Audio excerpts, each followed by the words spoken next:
Hey photographers, Zach Smith here, recording at my studio on Magazine Street in New Orleans, Louisiana. Hope you're all doing well out there and shooting for the wall. I just had a client situation come up that I thought would be a good learning experience for everybody out there. And if you've been paying attention to my videos on YouTube, Facebook, or on my website, you know that I try to share real-world experiences as a commercial photographer, as well as teaching workshops. So something happens in my professional life that I can learn from, I want to share it with you right away while it's still fresh in my mind. A recent client came to me and wanted the archives from all of the photo shoots that we've done. And I've been working with this one client since around 2002.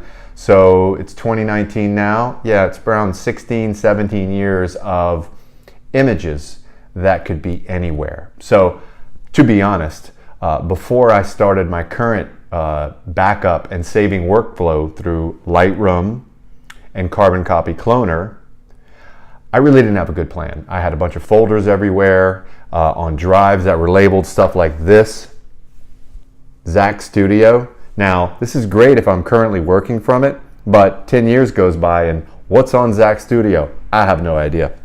I seriously have no idea.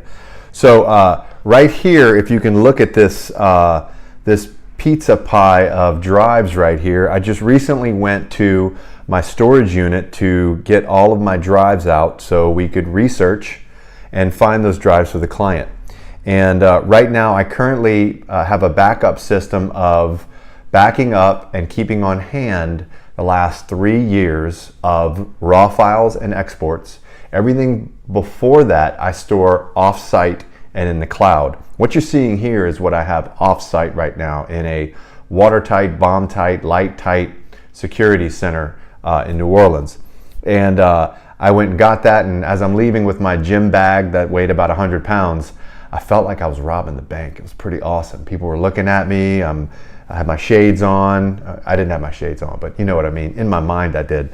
But I'm leaving with all these drives to come to the studio. And one thing that I did find out was that all these older drives that you buy from Western Digital, Seagate, I ended up putting a label on it with the date, but it's really a Western Digital My Book. And you can always find out how big they are by either looking at the drive or plugging it in. This one, well, I thought it would tell me. This one doesn't say. I'm going to guess that it's around a 2 terabyte or 3 terabyte drive. But what's in here is just this. It's either going to be a SATA drive or an IDE drive. And all this is here is the power and the USB component to upload it to your computer. Now inside of this is another little feature that connects to the drive. Right now, all I do is I buy the drive itself. You don't need to buy the enclosure unless it looks pretty and you like it. What I have is a box system that holds 4 of these drives.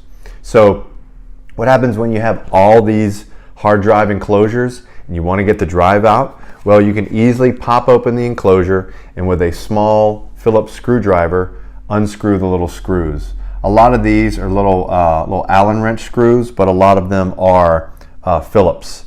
And what you do when you need to access the drive, you buy one of these guys.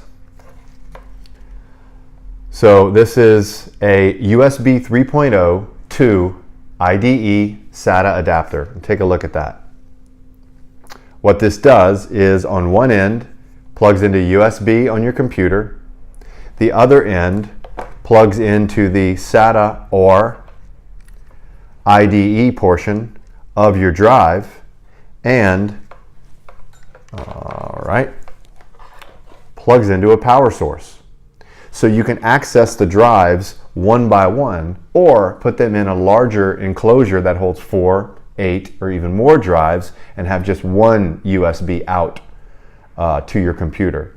Now, when we access these drives, we've got to be very careful to make sure that they're in their cases.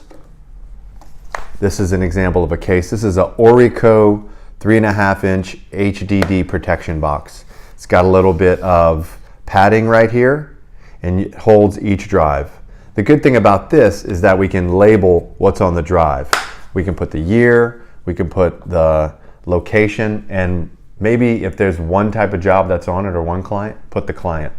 And right now we're looking for this client work, and we've got to plug in each individual one. It's kind of a pain in the butt, but when there's something that's older than 3 and 4 years, I don't keep it handy here because I access it so infrequently that I don't want to have it around all the time. So I do have some backups on hand, but anything further than that goes out here. So if you're looking for a good backup storage system, I really do suggest the 3 backup system, whether having something on site with you in the cloud and that same system somewhere else that you may access once every couple of months just to spin the drives. Now we all would know we need to spin those drives to keep the drives alive. If we don't spin them, I try to do it twice a year. If we don't spin them, they just get old and the needle doesn't hit the drive and it can't access your images. Now there's a much better scientific and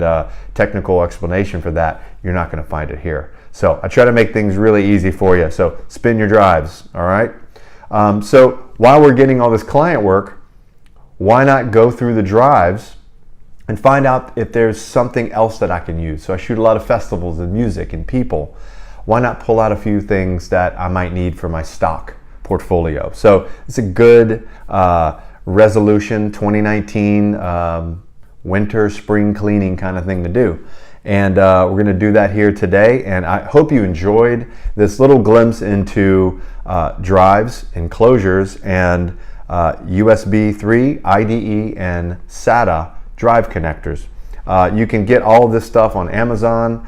A lot of these drives are made by Hitachi, Seagate, and this is just a fun little marketing plastic enclosure. So most of your drives look like this on the inside. And if you want to learn more information about what I'm talking about and other photography techniques and tips, you can always go to zachsmith.com/blog and type in the search box what you want to learn about. But until then, over and out, and keep shooting for the wall.